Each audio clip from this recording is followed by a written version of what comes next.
Aí, pessoal, tá gravando então? Estamos na nossa aula de Direito Empresarial do sexto semestre B, né? Sexto semestre B, do dia 1º de setembro de 2020. Ó, já é dia 1º de setembro de 2020, setembro amarelo aí. E nós estávamos estudando, dentro do direito empresarial, né, os requisitos para ser empresário, os requisitos para ser empresários. E eu vou compartilhar aqui a tela com vocês para a gente poder retomar o nosso estudo, né, e seguir adiante. E nós vimos que, para ser empresário, tem que estar em pleno gozo da capacidade civil e não for legalmente impedido, não tiver impedimento legal. Estar em pleno gozo da capacidade civil significa, para ser empresário, tem que ser maior e capaz. De modo que o menor ou o incapaz, né, ele está impedido de realizar atividade empresarial. Mas nós vimos que, na verdade, o menor e o incapaz, eles estão impedidos de iniciar uma atividade empresarial. Eles não estão impedidos de continuar uma atividade empresarial já iniciada. Desde que, então, eles recebam essa atividade empresarial já iniciada, né? E a ideia é que eles apenas deem continuidade, e desde que eles tenham autorização judicial para isso, né? Sem autorização judicial, não pode sequer continuar a atividade empresarial. E nós vimos que essa autorização judicial é interessante, porque quando ela é dada, nela consta quais são os bens que responderão pelas dívidas da empresa e também quais os bens que não responderão. Isso acaba por pôr a salvo o patrimônio de menor e de incapaz, né? Para que eles não venham, então, a perder esse patrimônio em razão da atividade empresarial.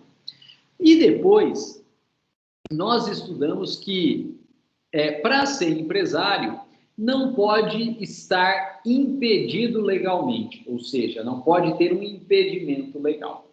E nós vimos que os servidores públicos, eles têm impedimento legal, eles estão impedidos de ser empresários. Contudo, gente, interpretando esse impedimento, entende-se que os servidores públicos, eles estão impedidos, na verdade, de exercer a administração de uma empresa. Mas eles não estão impedidos de serem sócios de uma empresa, desde que não administradores, né? Então, é um impedimento para ser sócio administrador, mas não há impedimento para ser sócio, desde que não administrador dessa empresa.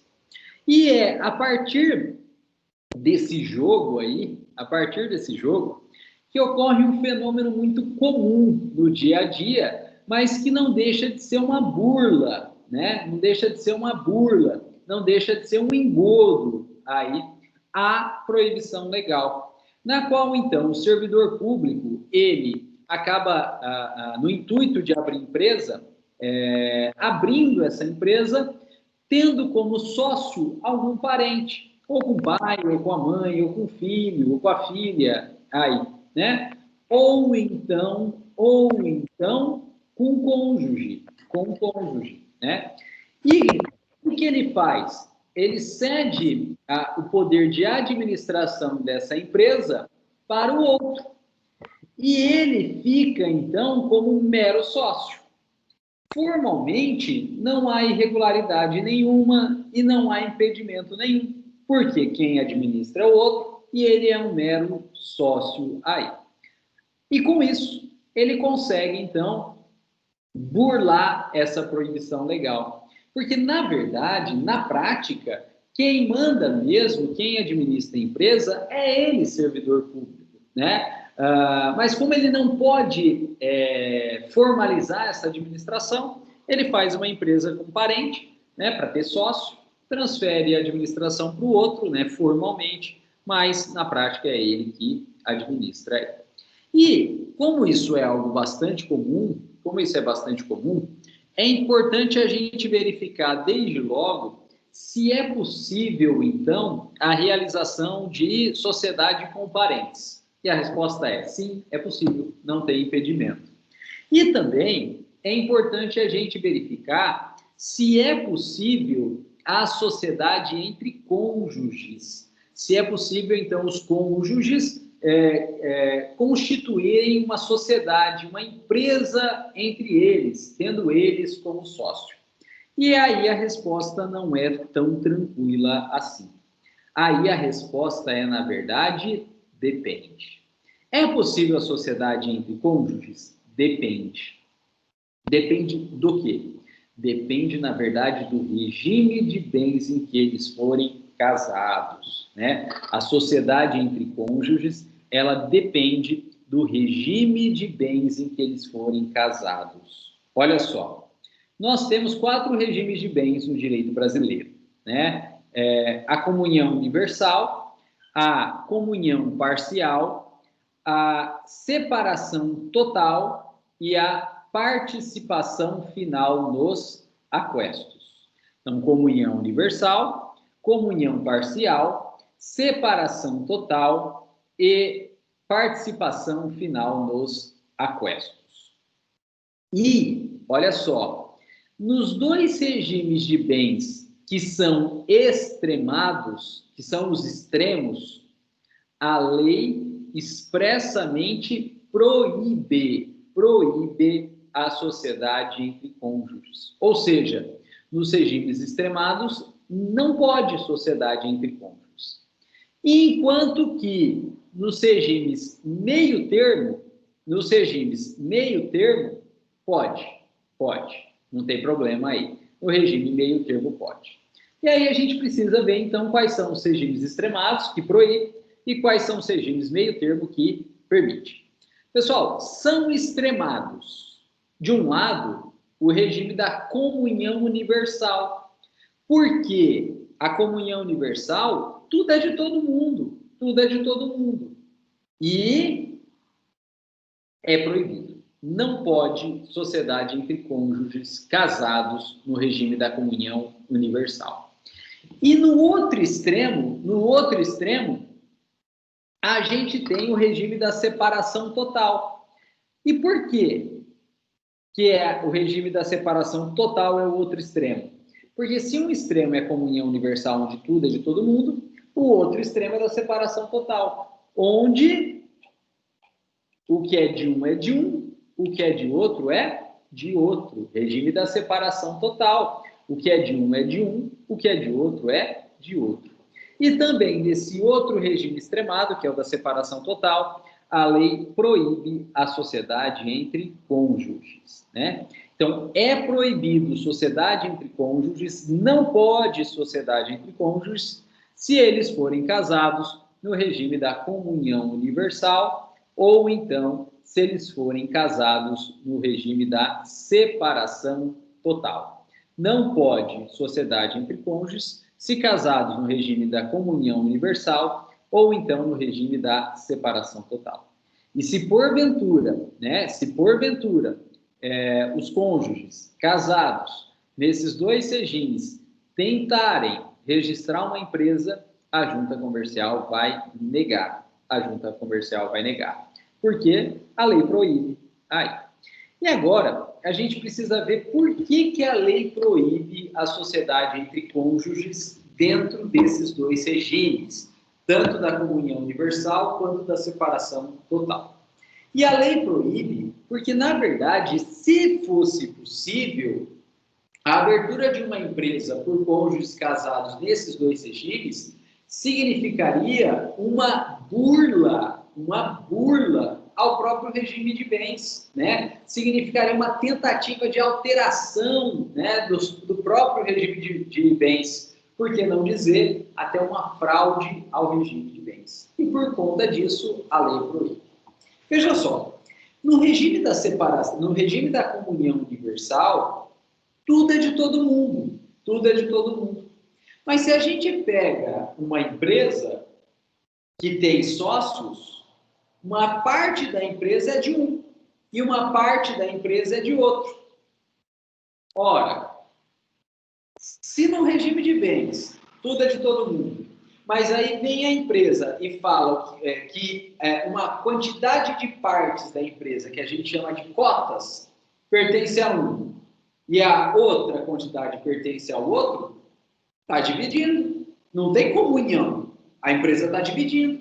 E se está dividindo, isso se torna, na verdade, incompatível com a própria comunhão universal de bens. E com um agravante. Se a gente for aplicar a ideia de comunhão universal de bens às cotas, o que é de um é do outro, e o que é do outro é de um. Então, tudo é de todo mundo. Só que as decisões nas empresas são tomadas por maioria de cotas. Tanto é que vem a ideia, né, sempre de sócio majoritário. Mas se tudo é de todo mundo, quem seria o sócio majoritário? Sei lá. É ele, é ela, ele, ela? Sei lá. E se a gente não sabe quem que é o sócio majoritário, a gente não sabe quem tem poder de decisão. A gente não sabe quem administra. E, na verdade,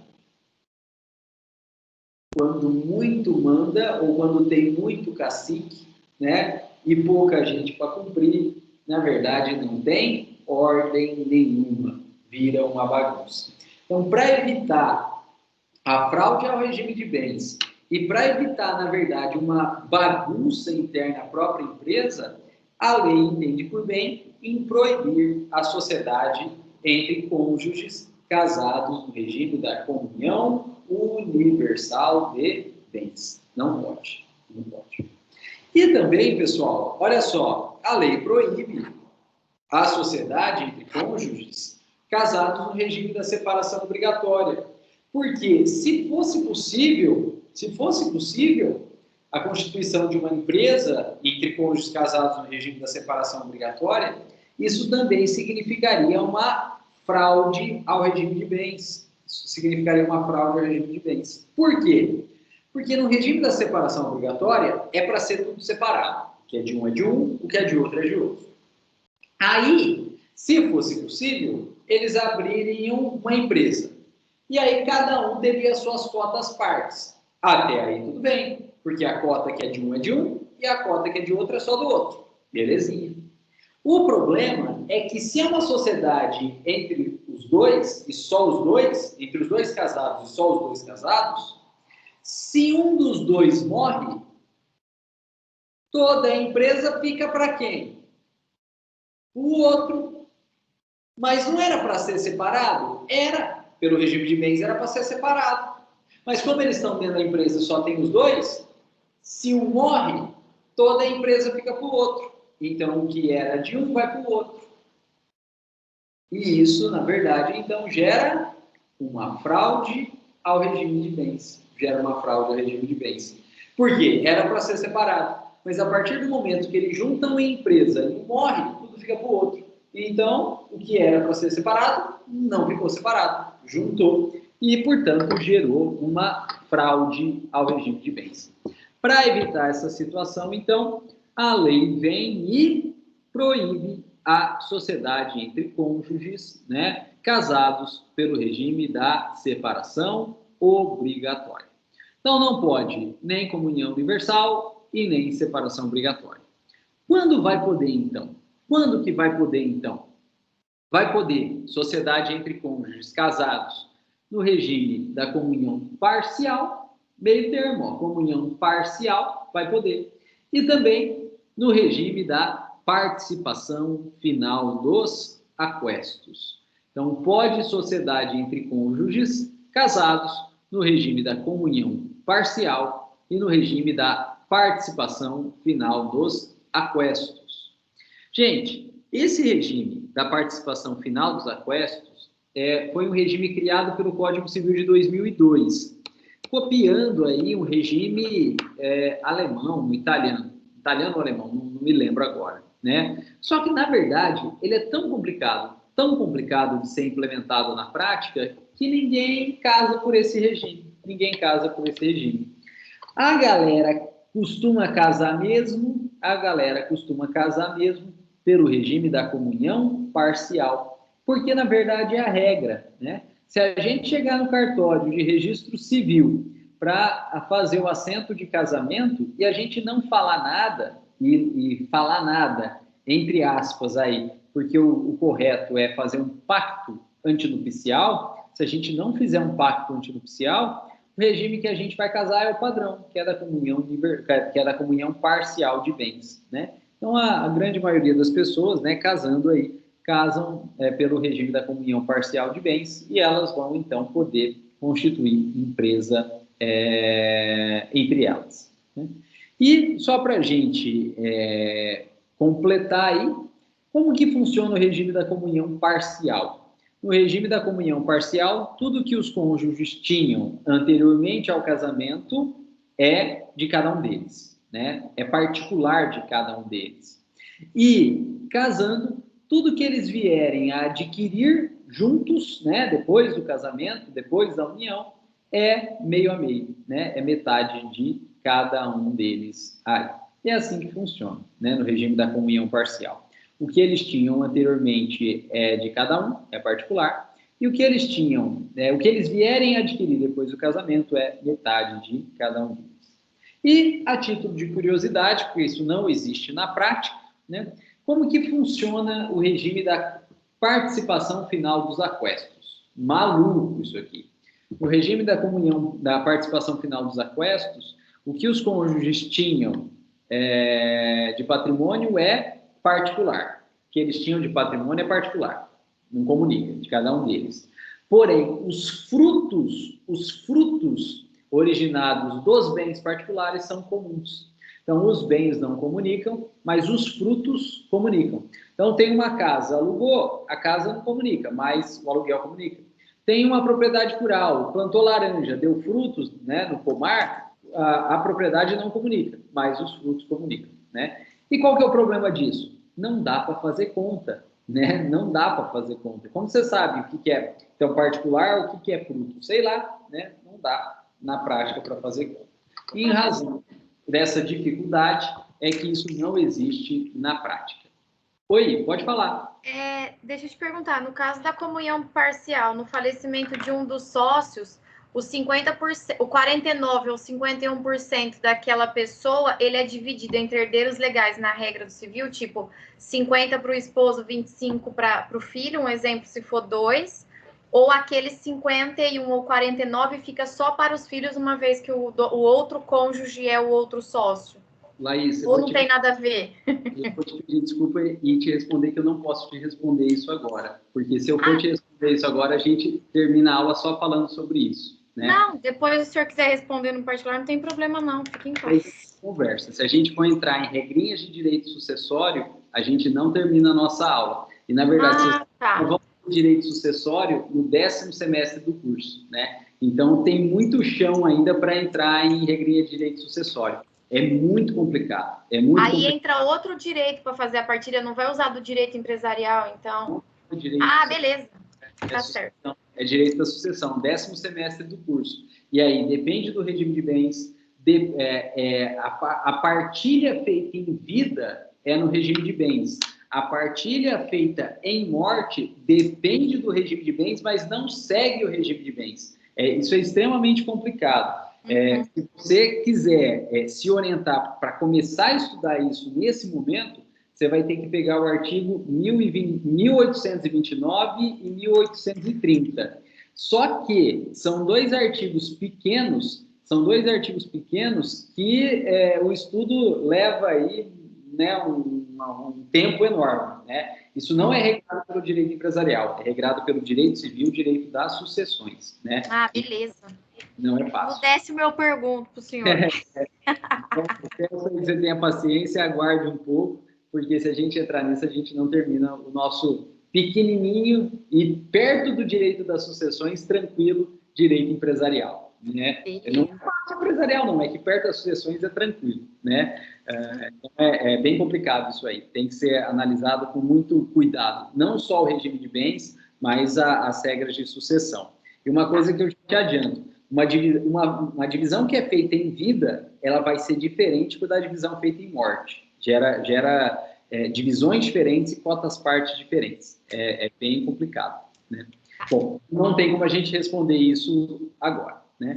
O que importa para a gente, né? O que importa para mesmo regime de bens, né? É direito de família, mas eu não tinha como falar dessa matéria aqui sem falar um pouquinho de regime de bens e direito de família, né? Ah, O que tá. importa para a gente agora em direito empresarial é que em empresa constitui empresa entre cônjuges. Não vai poder se é casado na comunhão universal ou na separação total. E vai poder se é casado no regime da comunhão parcial ou da participação final dos aquestos. Aí, só isso, né? Isso é o direito empresarial. O resto é família e sucessões, né?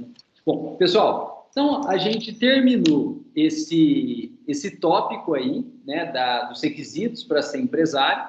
Vimos aí a possibilidade, então, de sociedade entre cônjuges, né? E agora, então, a gente precisa estudar, na verdade, os possíveis tipos empresariais no Brasil, né? A gente precisa estudar, a partir de agora, os possíveis tipos empresariais no Brasil. E nós temos, pessoal, já vou adiantar, 4 possíveis tipos de empresários aqui no Brasil. Nós temos o empresário individual, nós temos a EIRELI ou EIRELI, né? EIRELI ou EIRELI, que é empresa individual de responsabilidade limitada, EIRELI ou EIRELI, empresa individual de responsabilidade limitada. E veja que, se são 2 tipos empresariais, é porque eles são diferentes. Então, empresário individual é uma coisa e empresa individual de responsabilidade limitada é outra coisa. Não confunda, são 2 tipos diferentes.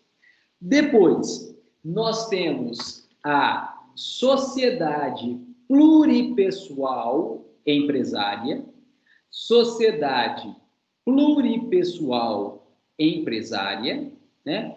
E o último tipo, sociedade unipessoal temporária, né? E o último tipo, sociedade unipessoal temporária. E esses são os 4 tipos empresariais aí. O empresário individual, a sociedade empresária, o empresário individual, a EIRELI, a sociedade pluripessoal empresária e a sociedade unipessoal temporária.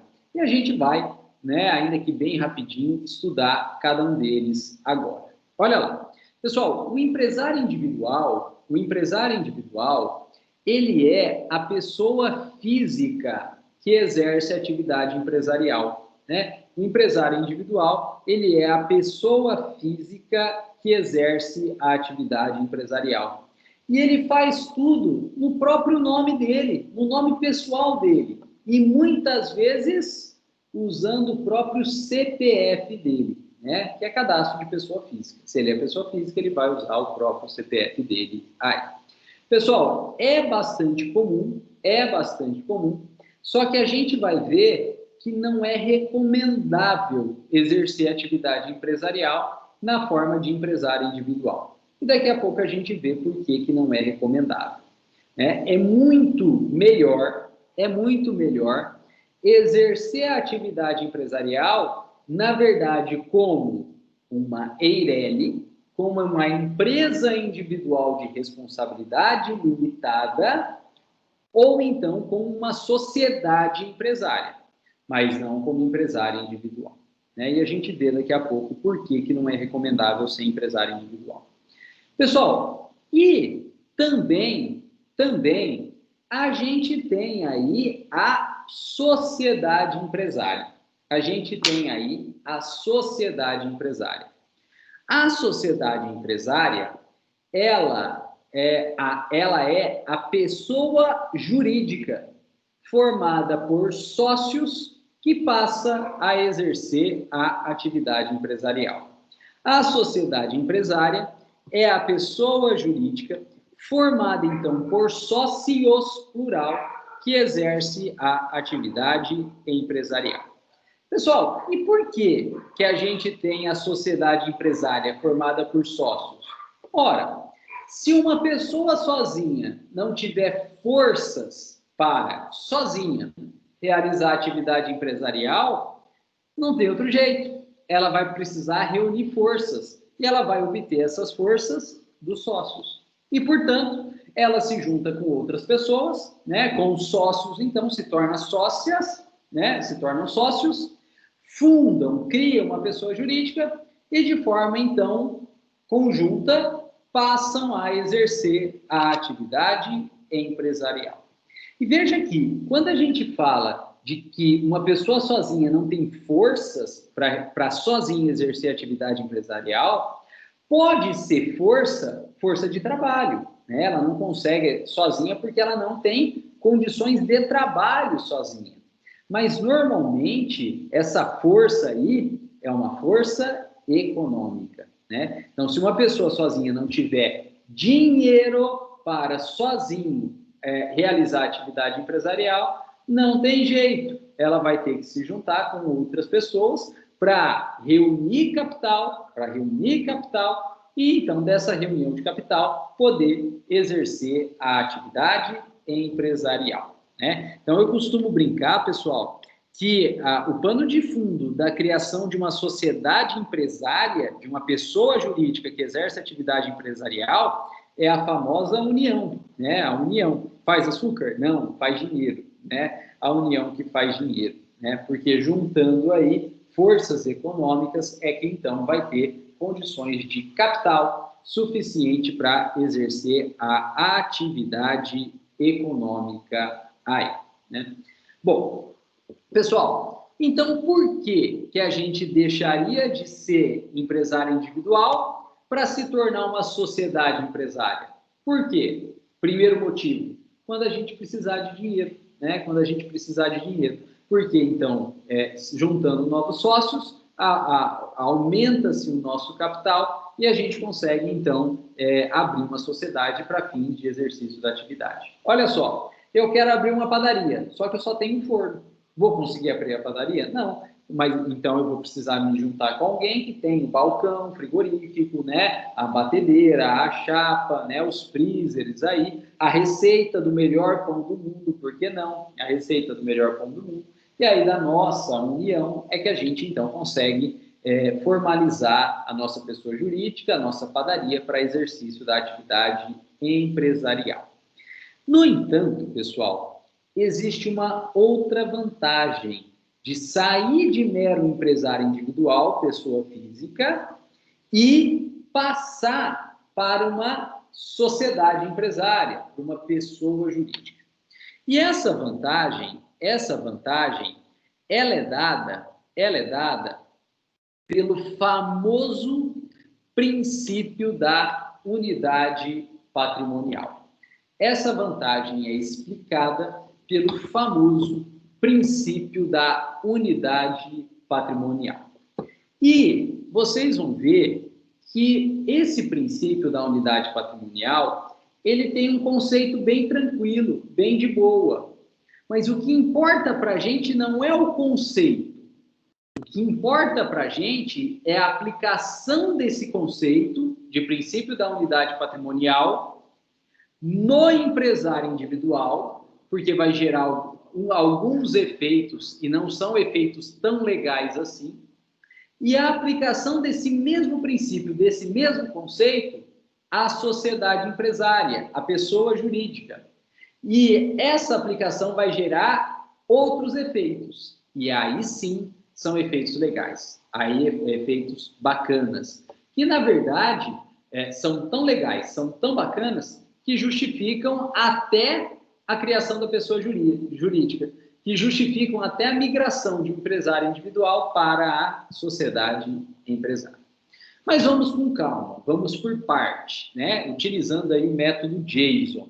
E a primeira parte é analisar o conceito. O que é princípio da unidade patrimonial?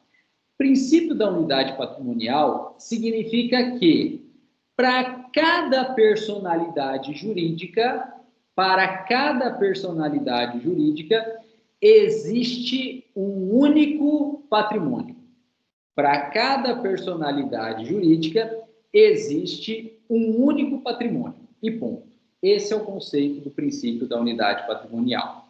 Para cada personalidade jurídica, existe um único patrimônio. O conceito é tranquilo, mas o que importa, como eu disse para vocês, não é o conceito, é a aplicação desse conceito ao empresário individual e à sociedade empresária. E é o que a gente vai fazer agora. Vamos aplicar esse conceito ao empresário individual? Aplicando esse conceito ao empresário individual, a gente tem que, para cada personalidade, um único patrimônio. O empresário individual tem quantas personalidades jurídicas? Uma só, porque é ele e só ele, é a pessoa física dele e só a pessoa física dele, só uma. Então, consequentemente, quantos patrimônios a gente tem no empresário individual? Um só. Um só. Que abarca, portanto, que reúne, portanto, tudo que ele tem, todos os bens que ele tem, tanto os bens voltados para a atividade empresarial, quanto os bens não voltados à atividade empresarial, que a gente vai chamar de bens pessoais, porque é da vida dele, é para a vida dele. E, como é um patrimônio só, está tudo no mesmo balaio. Todos os bens voltados à atividade empresarial e todos os bens empresariais pessoais estão tudo no mesmo balaio. Isso não é ruim para ele. Isso não é ruim para ele. Isso é péssimo para ele. Isso é péssimo para ele. Por quê? Porque pode ser que ele esteja exercendo a atividade empresarial dele. Se ele estiver tendo sucesso na vida como artista, como já dizia aí o Raul Seixas, maravilha. Mas se ele não estiver tendo sucesso, se ele estiver fazendo dívida, olha o problema. Os credores dele, ainda que credores decorrentes da atividade empresarial, vão cobrá-lo. E vão cobrá-lo podendo pegar os bens voltados para a atividade empresarial? Sim, podendo pegar os bens voltados para a atividade empresarial, sim. Mas podendo também pegar os bens pessoais dele. Porque, como é uma personalidade jurídica só e é um patrimônio só, envolvendo todos os bens, tanto os empresariais quanto pessoais, estando, portanto, tudo no mesmo balaio, o credor vai enfiar a mão dentro do balaio e vai poder tirar qualquer bem lá de dentro. E o que está lá dentro? Tudo, tanto os bens empresariais quanto os bens pessoais, né? De modo que, olha só, como decorrência da aplicação do princípio da unidade patrimonial ao empresário individual, nós concluímos que os bens pessoais respondem pelas dívidas empresariais. Com isso, ele pode exercer a empresa e pode sim vir a perder tudo, inclusive os bens pessoais. Casa, carro, moto, barco, rancho, esposa, se tudo der certo, vai tudo embora, vai tudo embora. Aí, não sobra nada, não sobra nada. Isso, no direito empresarial, recebe um nome técnico, recebe o nome de responsabilidade ilimitada. Responsabilidade ilimitada. Por quê? Por dívida da empresa, por dívida da atividade empresarial, ele responde com tudo que ele tem. Não tem limitação nenhuma. A responsabilidade dele é ilimitada. Vai tudo pro saco. Vai tudo pro saco. Agora, pessoal, e é por isso que eu disse para vocês que não valia a pena ser empresário individual, o melhor é ser uma sociedade empresária. Se a gente aplicar esse mesmo princípio da unidade patrimonial para a sociedade empresária, que é uma pessoa jurídica, a coisa muda completamente de figura. Por quê? Porque o princípio da unidade patrimonial diz para a gente que para cada personalidade jurídica a gente tem um patrimônio próprio.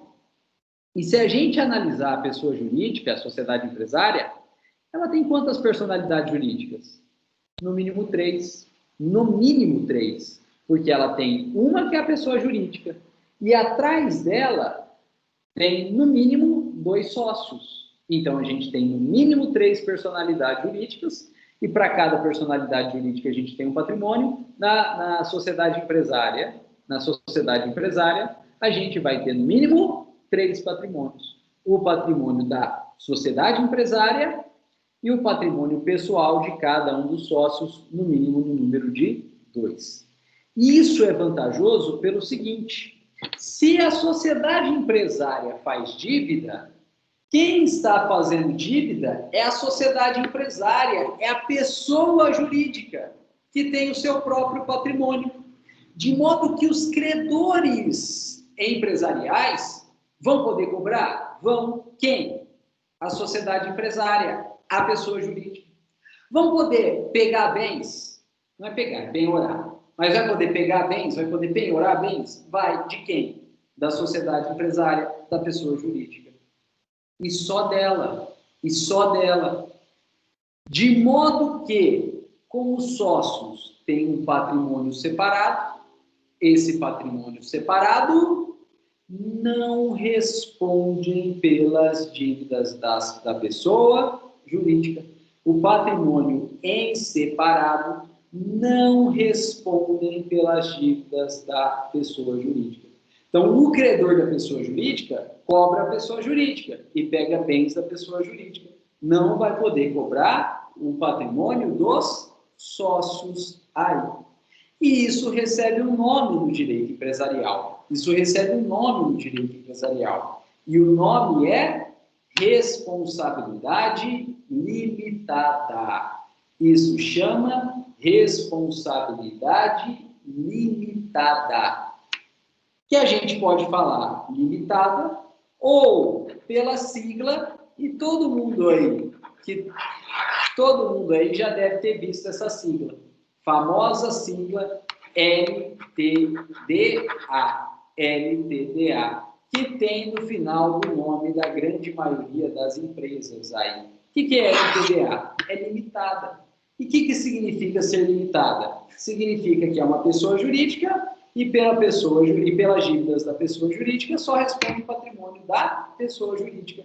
Não responde o patrimônio pessoal dos sócios.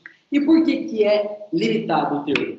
Porque as dívidas da pessoa jurídica se limitam, se restringem ao patrimônio da pessoa jurídica, não atinge o patrimônio pessoal dos sócios, que fica aí blindado, que fica aí protegido. Pessoal, e é esse Instituto de Direito Empresarial, né, que gera muita revolta no dia a dia. Porque é muito comum a gente ver a empresa quebrar, às vezes nem pagar as dívidas dela, e os sócios saírem aí no bem bom, mantendo o padrão de vida e às vezes até bastante elevado aí. Isso ocorre por conta da responsabilidade limitada, que é a responsabilidade típica do direito empresarial. E, pessoal, por mais que isso cause revolta aí no dia a dia, veja que isso é extremamente necessário. Pelo seguinte: se não houvesse responsabilidade limitada e a responsabilidade no direito empresarial fosse toda, 100% ilimitada, se a gente fosse abrir uma empresa, a gente não ia pensar 1, 2, 3 vezes para abrir essa empresa. A gente ia pensar 20, 30, 40 vezes antes de abrir a empresa. Porque se a responsabilidade é ilimitada, a gente abrindo a empresa está correndo o risco de perder tudo. Se a empresa não der certo, a gente perde tudo. E aí, pessoal, já era.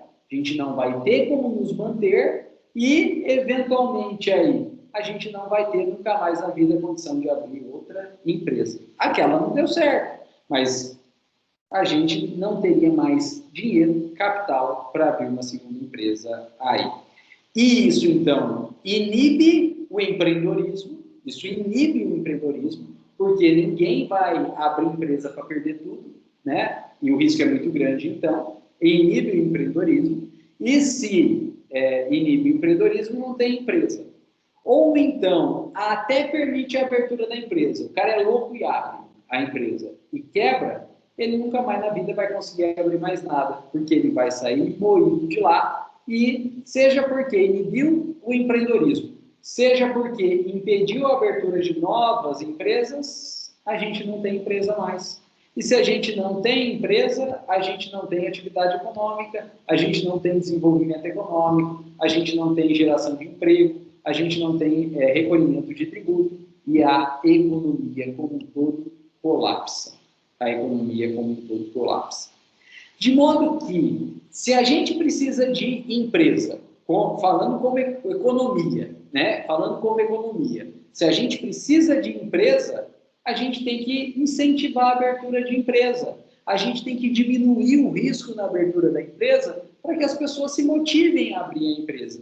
E uma das formas que o direito encontrou de incentivar a abertura de empresas é criar a responsabilidade limitada. Por quê? Porque o empreendedor, então, ele pode abrir uma empresa com responsabilidade limitada e ele sabe que ele pode vir a perder, mas apenas aquilo que ele investiu. E o que ele não investiu, se são bens pessoais dele, portanto, vão ficar protegidinhos. Então, ainda que aquela empresa quebre, ele, empreendedor, não quebra. Ele não quebra. E aí ele tem condição de se manter, ou quiçá, mantém capital aí para uma segunda tentativa, uma terceira tentativa, e isso é natural. Os grandes empresários de hoje, né, foram os pequenos empresários do passado. E, muito provavelmente, a empresa de hoje não é a primeira que ele abriu. Né? Ele provavelmente abriu empresas antes que não deram certo. Mas como existe essa proteção empresarial da responsabilidade limitada, né, ele pôde, ainda que quebrada a primeira empresa, se manter com capital para novas tentativas aí. Né? Então, mais que proteger o empresário, protege o empresário, protege o sócio, protege o empreendedor, protege. Mas mais que proteger ele, a ideia da responsabilidade limitada é limitar a responsabilidade, é mitigar a responsabilidade, é diminuir os riscos da atividade empresarial para incentivar, então, que as pessoas se lancem às atividades empresariais, para que as pessoas, então, empreendam, abram empresa, façam tentativa, geram renda, geram empregos, recolhem tributos, aí, gerem desenvolvimento. Essa é a ideia. Né? Então, percam aí o preconceito sobre a responsabilidade limitada, porque ela é a regra do direito empresarial e ela é extremamente necessária não só para o direito empresarial, mas para o direito econômico como um todo, para a economia como um todo, para o desenvolvimento como um todo. Né? Um instituto essencial aí. Agora, pessoal, essa pessoa jurídica, né? Essa pessoa jurídica que é usada, então, como escudo aí para proteger os sócios e o patrimônio pessoal do sócio, ela também não pode ser usada de forma abusiva, né? Ela não pode ser usada de forma abusiva. E se ela for usada de forma abusiva, toda essa ideia aí de proteção do sócio, de mitigação de riscos, de incentivo ao empreendedorismo, acabam se perdendo, né? Porque a pessoa jurídica ela está sendo usada, então, na verdade, de forma abusiva, de forma ilícita. E para esses casos, então, né, em que a pessoa jurídica ela é usada de forma abusiva, de forma ilícita, existe sim um jeito de passar por cima da pessoa jurídica e pegar patrimônio pessoal do sócio. E esse jeito, vocês já estudaram. Lá na parte geral do direito civil, né, no primeiro ano, e também lá no processo civil 1, quando vocês estudaram as intervenções de terceiro. E quem aí já sabe o que eu estou falando, eu vou dar o nome. É a famosa desconsideração da personalidade jurídica. Então, quando a regra... Então, vamos lá. A regra no direito empresarial é a responsabilidade limitada. O sócio está protegidinho, o sócio não responde com o seu patrimônio pessoal. Porém, se o sócio usar a pessoa jurídica de forma abusiva, né? Se o sócio usar a pessoa jurídica de forma abusiva, é possível desconsiderar a personalidade jurídica para, então, responsabilizar pessoalmente os sócios, para poder pegar patrimônio pessoal do sócio. Agora, a desconsideração da personalidade jurídica no direito empresarial, ela é exceção. E sendo exceção, ela ocorre, na verdade, em poucos casos. Ela é rara, né? Por isso que, seguindo regras de direito empresarial, aí, seguindo ou em cobrança de dívidas empresariais, é muito difícil conseguir a desconsideração da personalidade jurídica. É muito difícil conseguir a desconsideração da personalidade jurídica, porque no direito empresarial a gente preza pela responsabilidade limitada como incentivo do empreendedorismo e das atividades econômicas e desenvolvimento aí, né? E, portanto, a desconsideração ela é exceção. Pessoal, eu não vou entrar aqui em desconsideração da personalidade jurídica, porque, como eu disse, né, vocês já estudaram aí, lá no primeiro ano de Direito Civil, né, com base no artigo 50 do Código Civil, e também vocês já estudaram em Processo Civil 1, com base no artigo 135 do Código de Processo Civil. Então, mais detalhes sobre isso, eu peço que vocês retomem o estudo dessas outras disciplinas, peguem escritos aí sobre o artigo 50 do Código Civil e também escritos sobre o artigo 135 e seguintes do Código de Processo Civil. No entanto, eu gostaria de fazer uma única observação a respeito disso. Se vocês forem pegar escritos referentes ao Código Civil, mais precisamente ao artigo 50 do Código Civil, é muito importante que vocês peguem escritos atualizados. Desde quando? Desde setembro de 2019. A partir de setembro de 2019.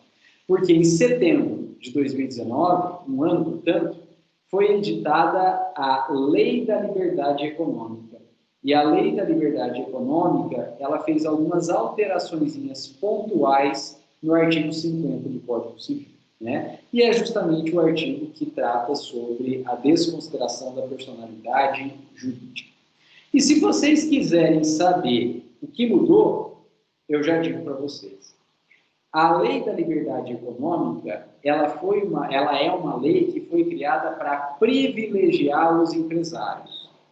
E se a ideia é privilegiar os empresários, se a ideia é garantir liberdade econômica, incentivo das atividades econômicas, o que vocês acham?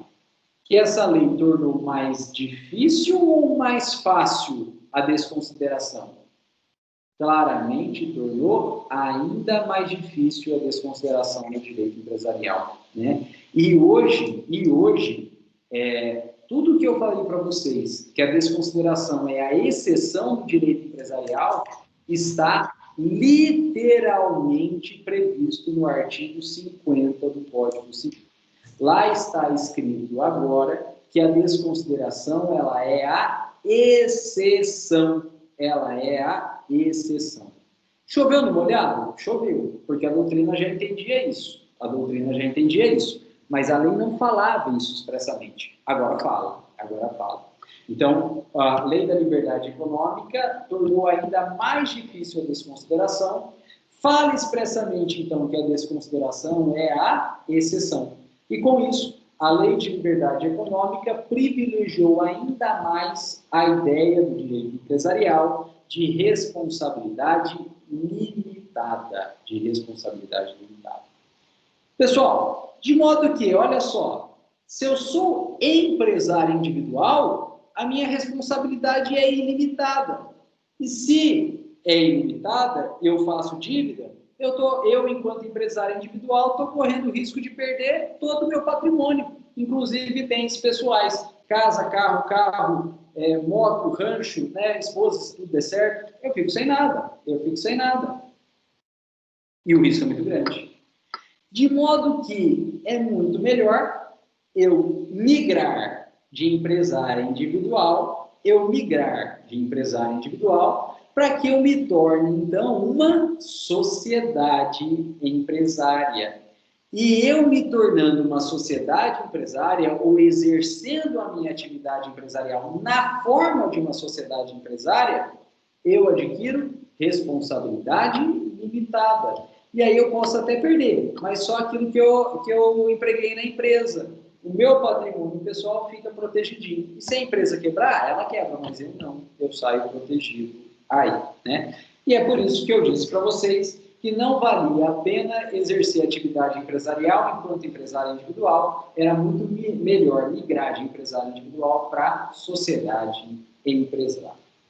Agora, pessoal, para eu migrar de empresário individual para uma sociedade empresária, eu preciso de sócios. Não basta eu preciso de mais alguém. Eu preciso de sócios. Beleza. E aí, então, eu me junto com uma outra pessoa, a gente, então, faz uma sociedade e a gente, então, passa a exercer a atividade empresarial sobre a égide de sociedade e, portanto, com responsabilidade limitada. Maravilha, maravilha. Ai. Porém, pessoal, ter sociedade com alguém é complicado. Por quê? Porque as pessoas são diferentes. E sendo diferentes, as pessoas têm opiniões e comportamentos diferentes. E conviver com as pessoas não é fácil. Se um casamento em que as pessoas se amam já dá problema, né? Imagina, então, uma sociedade empresarial em que as pessoas não só não se amam, como estão lá por dinheiro, né? Não só não se amam, como estão lá por dinheiro. É lógico que vai dar problema. É lógico que vai dar problema. Mas, se quer deixar de ser empresário individual, porque não quer ter responsabilidade ilimitada, porque quer, na verdade, ter responsabilidade limitada, precisa ter pessoa jurídica, precisa ter sociedade empresária, e para isso precisa ter sócio. Não tem jeito. Então, na sociedade empresária, você tem como vantagem a responsabilidade limitada, mas você tem como desvantagem o sócio, né? E a sociedade, ter sócio é fonte de problema, né? Eu costumo brincar aí que, na verdade, né, na sociedade, ter sócio é um mal necessário. Você não tem sócio porque você quer, você tem sócio porque você precisa, né? Então, sócio é um mal necessário. E aí vocês vão me perguntar, professor, mas não tem nenhum jeito de ficar sozinho, ou seja, não ter sócio e ainda assim ter responsabilidade limitada? Eu vou responder que até 2011 não tinha. Até 2011 no direito brasileiro não tinha. E isso era uma das maiores críticas que se fazia ao direito empresarial e ao próprio Código Civil de 2002. E até 2011 não tinha jeito. Em 2011, em razão dessa imensa crítica que era feita, surgiu um jeito.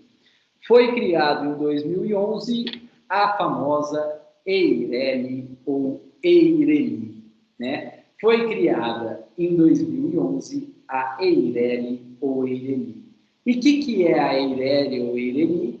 É a Empresa Individual de Responsabilidade Limitada. Empresa Individual de Responsabilidade Limitada.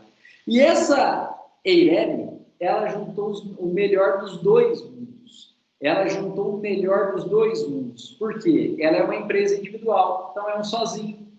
Mas mesmo sendo um sozinho, ela tem responsabilidade limitada. Então, juntou o individual do empresário individual com a responsabilidade limitada da pessoa jurídica, da sociedade empresária, e criou o melhor dos dois mundos aí. Né? A Eireli é uma pessoa sozinha, que tem responsabilidade limitada, Olha que legal, né? Uma pessoa sozinha que tem responsabilidade limitada. E, pessoal, em razão aí dessa junção, né? E como a principal característica da Eireli é a responsabilidade limitada, a doutrina costuma dizer que a Eireli fica muito mais próximo de uma sociedade empresária do que de um empresário individual. Porque, assim como a sociedade empresária, a Eireli se caracteriza de verdade, se justifica de verdade por conta da responsabilidade limitada. E como a Eireli, então, ela está muito mais próxima da sociedade empresária, a doutrina chama a Eireli, a empresa individual de responsabilidade limitada, de, rufem os tambores, sociedade unipessoal. A Eireli, ela é uma sociedade unipessoal. Por quê? Porque ela tem patrimônio próprio e responsabilidade limitada como a sociedade. Só que só tem um sócio. Então, sociedade unipessoal. Gente, tomem cuidado com esse termo, né? Sociedade unipessoal. Porque parece incongruente você pensar em sociedade de um só. Porque se é sociedade, você tem sócio. Parece incongruente, mas não é. A doutrina admite esse termo aí, a doutrina usa esse termo. Fala que a Eireli é uma sociedade unipessoal. Porque como a sociedade ela tem personalidade jurídica própria, ela tem patrimônio próprio e ela tem, consequentemente, responsabilidade limitada, mas formado por um sócio só, né? Sociedade unipessoal. E quando que isso foi criado? Em 2011. E então, a partir de 2011, nós passamos a ter três figuras. O empresário individual, que não se confunde com a empresa individual de responsabilidade limitada, e a sociedade empresária. Bom, pessoal, e aí vocês poderiam me perguntar, professor, então, com a criação da Eireli em 2011, significa dizer que a sociedade empresarial deixou de existir? Porque se tem Eireli, quem é que vai fazer sociedade empresária? Não significa que a sociedade empresária deixou de existir? A resposta é não. Por alguns motivos, a sociedade empresária não deixou de existir. Primeiro motivo. Pessoal, se o cara sozinho não tem capital para montar a empresa sozinho, não adianta ele ser empresário individual, não adianta ele ser Eireli. Se ele não tem cacife sozinho, vai precisar de sócio. E se precisar de sócio, se juntar com sócio, vai fazer sociedade empresária. Então, a sociedade empresária não deixou de existir porque as pessoas não têm condição sozinhas de exercer atividade empresarial. E aí vai ter que ser sob a forma de sociedade empresária, não tem jeito. E o segundo motivo é que a lei que criou a Eireli em 2011, ela o fez adicionando o artigo 980-A do Código Civil. Então, a Eireli, ela está prevista no artigo 980-A do Código Civil. E esse artigo fala o seguinte: se você, empresário individual, quer se transformar numa Eireli, você pode. Desde que, primeiro requisito, você tem um capital social de, no mínimo, no mínimo, 100 salários mínimos. O que hoje dá a paulada de mais de 100 mil reais. Então, dá para sair de empresário individual e virar uma Eireli? Dá. Tranquilo, de boa. Desde que você tenha capital de, no mínimo, 100 mil reais. Ninguém tem, né? Ou a grande maioria não tem, que é um valor muito alto, é um valor muito alto, né? E eu não vou poder dizer agora por quê, mas, gente, capital social de empresa é baixo, né? Capital social de empresa é baixo. Ninguém declara que é rico, não. Ninguém declara que é rico, não, né? Então, se a regra é que o capital social de empresa é baixo, e se para a Eireli exige um elevadíssimo capital social de, no mínimo, 100 salários mínimos, na prática, né, na prática, é muito raro você ter alguém que tenha esse capital ou que se sujeite a declarar um capital desse, né? Então, é uma restrição, é uma restrição.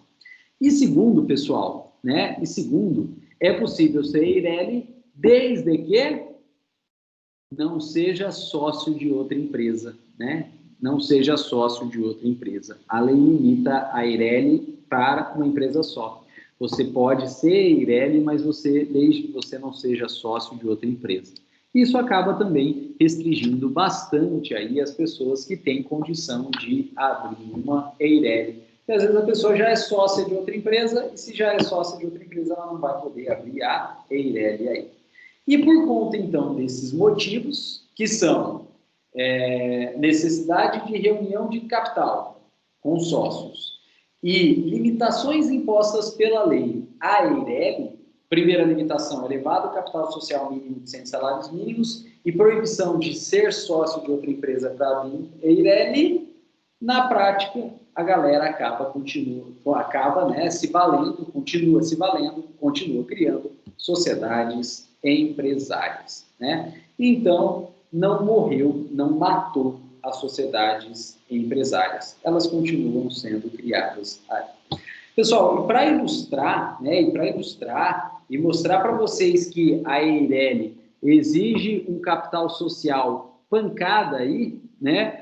Recentemente eu vi uma notícia em jornal que está sendo criada uma nova empresa aérea no Brasil, e essa nova empresa aérea ela está se estruturando na forma de uma Eireli. E ela já tem um avião, que é um Boeing 727, um trijato, meio antigo, barulhento, gastador, mas um dos aviões mais rápidos do mundo, um dos aviões comerciais mais rápidos do mundo, né? E isso não é barato, isso não é barato. Então significa que um maluco sozinho abriu uma Eireli sozinho, comprou um avião sozinho, está abrindo uma empresa aérea sozinho, né? Vantagem, não vai ter sócio para encher o saco e a sua responsabilidade é limitada. Agora, pessoal, nós não terminamos. Por quê? Porque a Eireli é uma empresa individual de responsabilidade limitada, unipessoal, definitivamente. No início, no meio e no fim, unipessoal. Ela é sempre unipessoal.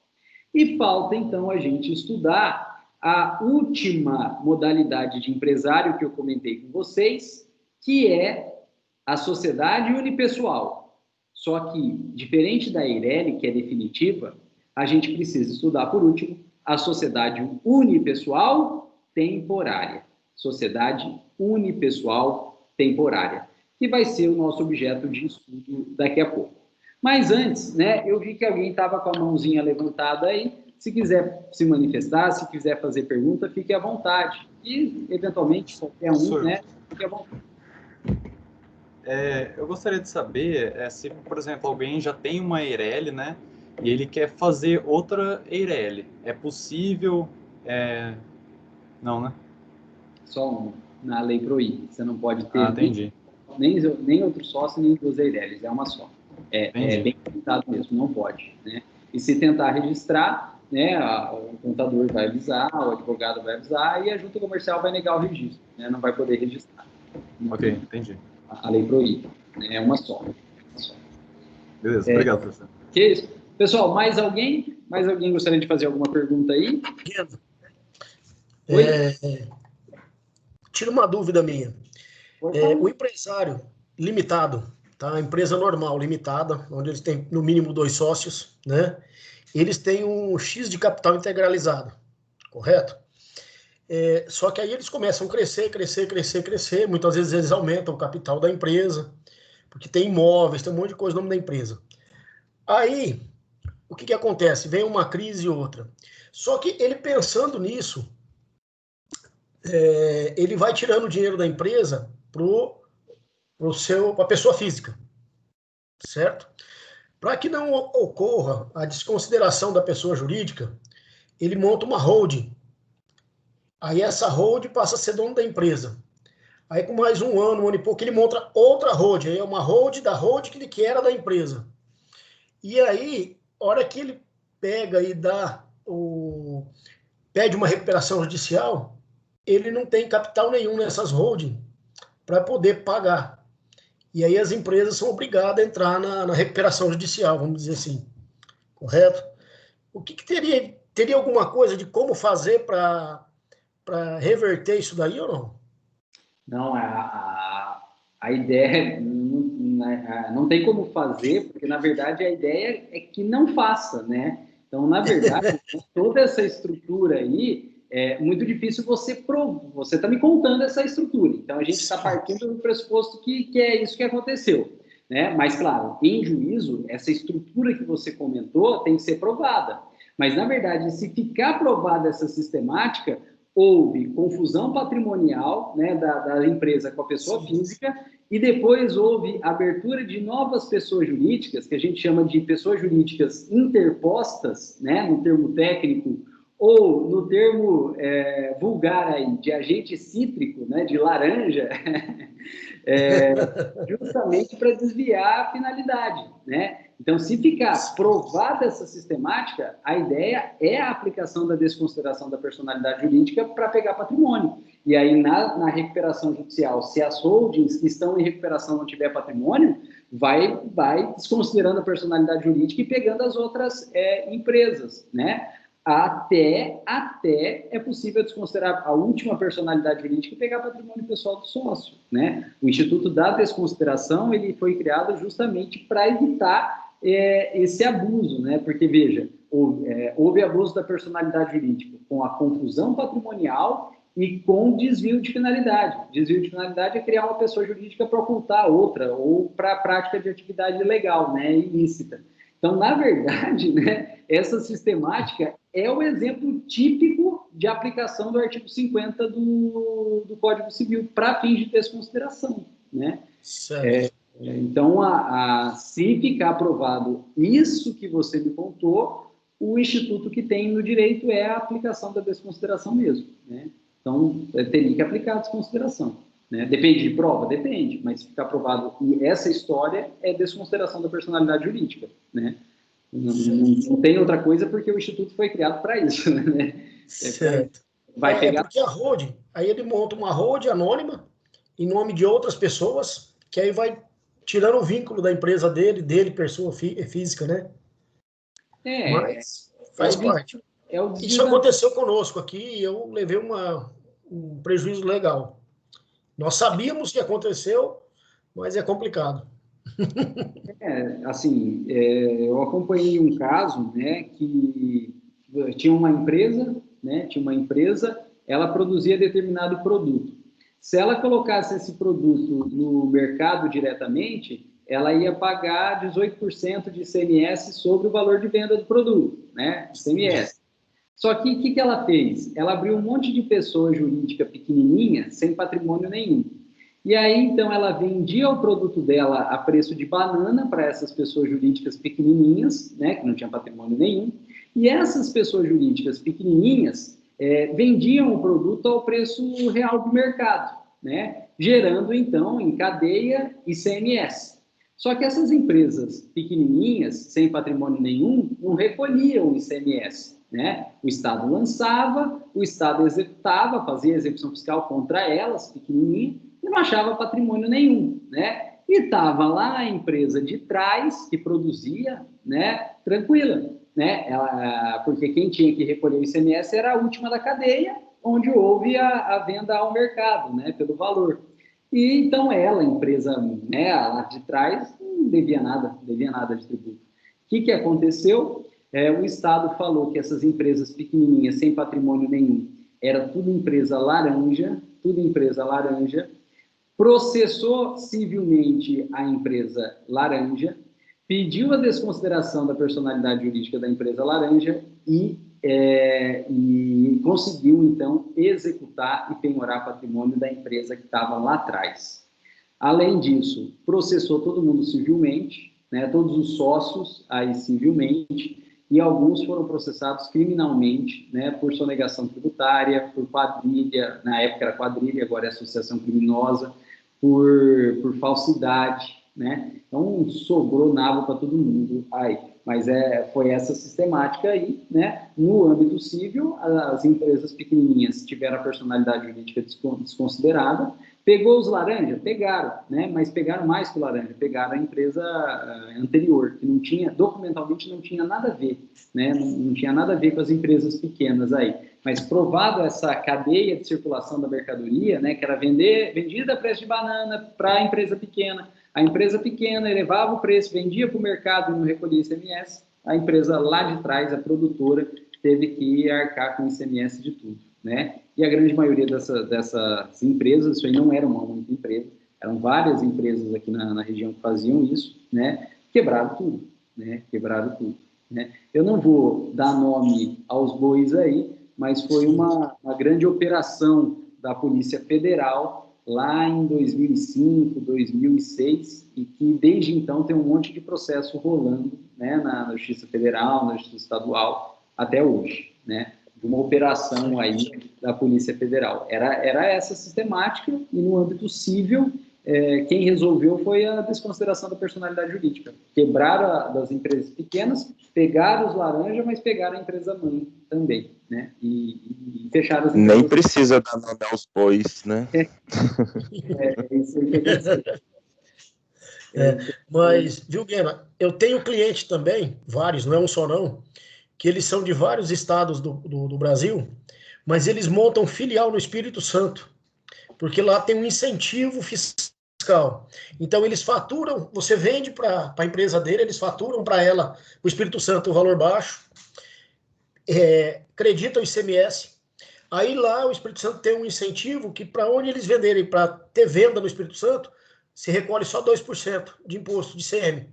Então, o que ele acredita, ele já paga o ICM, sobra crédito, aí ele compra veículo com crédito ICM, compra outras coisas e está aumentando o patrimônio dele com o crédito ICM da compra e venda. Quer dizer, ele não recolhe ICM de jeito nenhum. Eu tive contato com uma empresa da nossa região, né, que ela comercializava aí com a empresa do Espírito Santo, justamente por conta disso aí também, né? Era da nossa região, mas tinha nota de lá, né? Descontava a nota de lá, era tudo de Espírito Santo, né? E eu não sabia disso. Aí eu perguntei por que, né, que era no Espírito Santo. Aí eles me explicaram essa sistemática do ICMS estadual do Espírito Santo, né? E outro dia também eu fui comprar uns aparelhos de ar-condicionado e para colocar na casa que a gente está reformando e entrei em contato com a empresa, né? E aí ela me falou, você tem CNPJ? Eu falei, eu tenho. Ela falou, eu não sabia que era do Espírito Santo. Falou, a gente consegue aqui fazer bem mais em conta e tal. E aí que eu vi que era do Espírito Santo, aí depois eu entendi por quê. É isso aí. Tem muita jogada, né? Infelizmente, nas empresas. Sim, mas rigorosamente não pode fazer nada disso, não pode fazer, né, essa sistemática que você comentou, isso vai ser um exemplo típico de desconsideração. Se ficar provado, desconsidera. Né? Desconsidera. E só para finalizar, a empresa limitada, que teria que ter 2 sócios, o que a pessoa fazia para ficar sozinha? Ela já estava ferrada porque era casada. Pegava, punha 1% do nome da esposa e os 99% do nome dele, ele ficava dono sozinho do mesmo jeito e tocava a vida. Isso eu conheço muita empresa assim. Eu falo que esse é o maior erro da vida do ser humano, né? Porque ele já não manda em casa, não manda na empresa também, né? Mas aí ele vai mandar, porque na empresa ele tem 99%, ela tem 1% só. Ele fala, não, aqui quem manda sou eu, você manda em casa. Rapaz, 1% na mão de mulher é 200. Pode ter 99,999. Não manda, hein? Não manda. E ainda pega esse 1% e faz virar uma holding. Respeita, irmão. Hoje é um pau de macarrão desse tamanho na cabeça, né? Se não der certo um holding, dá certo um holdinho. Quebra o holding nele que ele vai ver só. Quebra o holding nele e aí dá tudo certo no final. Pessoal, mas vamos lá então. Vamos terminar aqui. Bom, pessoal, então a gente já falou do empresário individual, a gente já falou da Eireli, nós já falamos também da sociedade empresária. Agora a gente precisa falar da sociedade unipessoal temporária. Sociedade unipessoal temporária. Olha só, a sociedade unipessoal temporária, o nome já diz, ela tem um só, mas ela fica com um só de forma temporária. E está aí a diferença em relação à Eireli, porque a Eireli, ela começa com um só e ela fica por toda a existência dela certinho com um sócio só. Na sociedade unipessoal temporária, não. Ela tem um só, mas esse fato de ter um sócio só é algo temporário. Por quê? Porque, na verdade, a sociedade unipessoal temporária, ela não começa como sociedade unipessoal. Ela começa como sociedade pluripessoal, inclusive de responsabilidade limitada.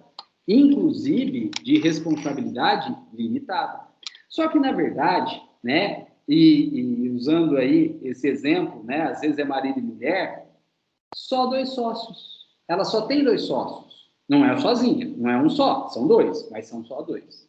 E ao longo da vida dessa sociedade, um dos sócios vem a falecer. E aí só sobra um sócio. E ela, que era uma sociedade, então, pluripessoal, com 2 sócios, com a morte de um deles, passa a ser uma sociedade unipessoal. Só que, se for em razão da morte de um dos sócios, ela, na verdade, é uma sociedade unipessoal temporária. Por quê? Porque ela vai ter um prazo de 180 dias em que a lei, em que o direito admite que ela permaneça unipessoal. Ela poderá continuar unipessoal por 180 dias. No entanto, em até 180 dias, esse sócio sobrevivente, ele vai ter que tomar alguma atitude. E ele pode, na verdade, tomar 3 atitudes. Primeira atitude, ele fala, olha, infelizmente não é possível eu continuar sozinho. Então, era uma sociedade entre marido e mulher, morreu o sexo frágil aí, né? Morreu o homem, e aí a mulher ficou sozinha, né? Esposa, ex-esposa, viúva, ficou sozinha, e ela fala, eu amava tanto meu marido que eu não posso continuar a nossa empresa sem ele. E aí ela opta, então, em extinguir a empresa. Ela pode fazer isso? Pode. Ela tem 180 dias para decidir se ela quer extinguir a empresa, e dentro dos 180 dias ela pode, então, extinguir essa empresa normalmente aí, sem problema nenhum. Ou então, dentro desses 180 dias, ela pode tomar uma outra atitude. O que ela pode fazer dentro desses 180 dias? Ela pode, então, requerer a conversão de sociedade pluripessoal, que não é mais, que agora ela está sendo unipessoal temporária, mas temporária, em Eireli, em empresa individual de responsabilidade limitada. Ela requer a conversão em Eireli. E com isso, olha que legal, ela vai permanecer existindo e vai permanecer unipessoal. Só que agora, de forma definitiva, unipessoal. Só que, problema, aquelas limitações que se aplicavam a Eireli se aplicam aqui também, porque está convertendo em Eireli.